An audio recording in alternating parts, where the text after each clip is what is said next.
Hey YouTube, Motor Racing Network, Steve Post here. Another great diecast review show. We are so glad you joined us. We're having so much fun this year. And all of you that stopped out at our trackside location in Michigan, thank you so much for stopping by. And thank you for purchasing and ordering from us. Thank you for ordering and purchasing at planbsales.com as well. Looking back at the weekend at Michigan International Speedway, it was Joey Logano getting the win. His 15th career victory. And what I find interesting about it from this year's perspective, 10th different winners, so we've got 10 drivers virtually locked into the chase, and 7th driver in the last 7 races to win. So a lot of parity in NASCAR. Very exciting for Joey Logano with the new low downforce package. Very exciting as well for Chase Elliott. Got his career best finish, a 2nd place run. And Kyle Larson, our guy here at Plan B Sales, getting a third place finish of the season. You know what's interesting about this is the changing of the guard in NASCAR. The average age of the top 3, 23 years old. That to me is amazing. And I tell you what, folks, we've seen it in the history of NASCAR. Remember back the Petty, Pearson, Yarborough era gave way to the Earnhardt, Rusty Wallace era, the Ricky Rudds of the world, which then gave way to the Jeff Gordon, Tony Stewart, and on into the Jimmy Johnson, Dale Jr. era. Well, we are starting to see another changing of the guard, and I know, man, there's some of our favorites that are getting older and moving on. We lost Jeff Gordon last year. We've lost Lewis and Tony Stewart at the end of this year, and Dale Earnhardt Jr., how much further can he go? But these young stars are stepping up, and it's only a matter of time before another wave of that changing of the guard happens. Joey Logano's diecast is available at planbsales.com. Upper right-hand corner, type in Logano, Michigan, and you can find and pre-order that race winner, folks. Pre-order is the only way to go. If we don't get them pre-ordered, they will likely not be produced. So I'm telling you right now, you need to get this Joey Logano diecast if you want it, or it will be DNP'd, or did not produce by Lionel, because it's solely on the basis of pre-orders. Stay with us. Your questions are coming up in just a moment. It is time now for your questions, and I just love when we get a chance to chat, and really like these first two, and they're kind of tied together. Jacob Chatlin writes in and says, do you think Tony Stewart still has a chance to get into the chase? Brandon Smith says, what tracks do you think Tony Stewart has a chance to win at the most? And you know, this is really interesting. When you look at the numbers, Jacob, he is 45 points out of 30th. There's 11 races left to go. He needs to average 4 to 5 points more than, let's say, Brian Scott, David Reagan, Casey Mears. Those are the drivers 28th to 30th. So, and those are finishing positions because each point is one position. So, consequently, is it possible for Tony to finish on average 4 or 5 spots better than Brian Scott, David Reagan, and Casey Mears? Yeah, I think that's very, very doable, but the problem is it's an average.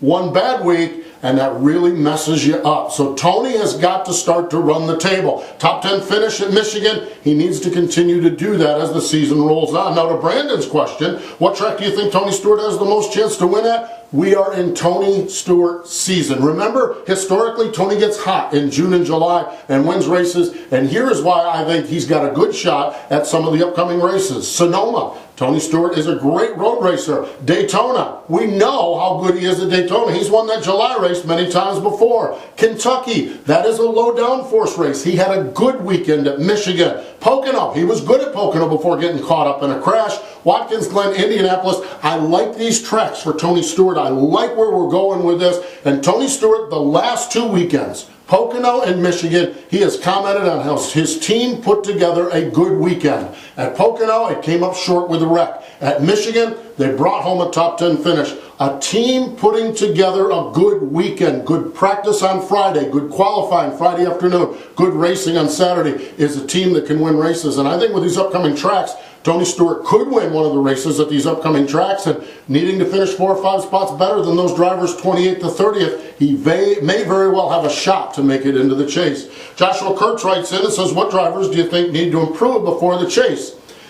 Well, that's a great question, and I was just looking at the numbers here, and I think really what really strikes me, of the drivers locked in, and we have 10 drivers locked into the chase.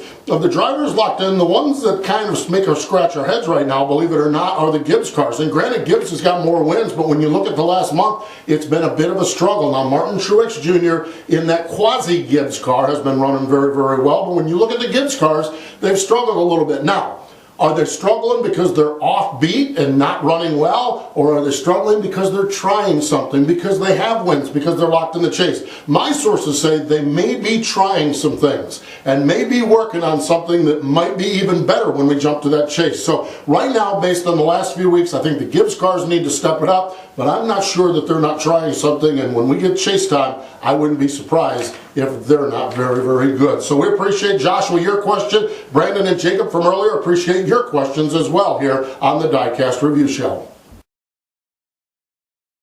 Continuing on now, no Sprint Cup Series racing this weekend. It's the NASCAR Xfinity Series and NASCAR Camping World Truck Series in action at Iowa. And look at this. This is Chris Buescher's diecast, the championship winning car for the NASCAR Xfinity Series. We are down to less than 100 of these, so you need to get this ordered. This is a piece of history. Chris Buescher's Xfinity Series championship car, 1/64 scale. You can find it again, search engine at Plan B Sales. These are selling fast and will be sold out soon, so you need to make sure you get this, celebrating last year's Xfinity Series champion. Now, talking about the Xfinity Series, rolling into Iowa this weekend, and how about Daniel Suarez picking up that career first win last week at Michigan into Iowa, a standalone race. Don't be surprised if Suarez or one of the other standalone drivers don't go back to victory lane. It is going to be a fun race. That is Sunday afternoon. Saturday night, the NASCAR Camping World Truck Series in action, and I love what's going on in the Truck Series. You've got the old guard, if you will, and I know that guys like Matt Crafton aren't going to want me calling them old guard, but the veteran drivers like Crafton, Timothy Peters, Johnny Sauter, and then you've got these kids, these Christopher Bells of the world, these other drivers that are just absolutely doing well. William Byron picked up the win at Michigan. He's got 2 wins this season. John Hunter Nemechek. So I love what's going on in the Truck Series with the young versus the old, and to me, that's going to make Saturday night's race at Iowa for the NASCAR Camping World Truck Series a good one. And that brings us right to our question of the week. And our question of the week, you can type the answers right down below. It's an off weekend for the Cup Series. What do you do? Do you take a weekend off from following along with NASCAR? Do you focus in on the Xfinity Series? Do you focus in on the Truck Series? Do you go to your local short tracks? An off weekend. Do you get the honey-do list done? Maybe that's what you get done. What do you do on an off weekend, an off Sunday afternoon from NASCAR racing? We want to know. Type those right down below. Type your questions in, and again, remember, for all your diecast needs, planbsales.com. We love that you guys are getting involved with us here on YouTube. We have the comments below. Feel free to mention your comments here. Follow us on Twitter at Plan B Sales, and we'll keep you informed on what we have. And please get some back and forth conversation going, because we love talking racing and love talking with you race fans out there, and we appreciate the business you do give us.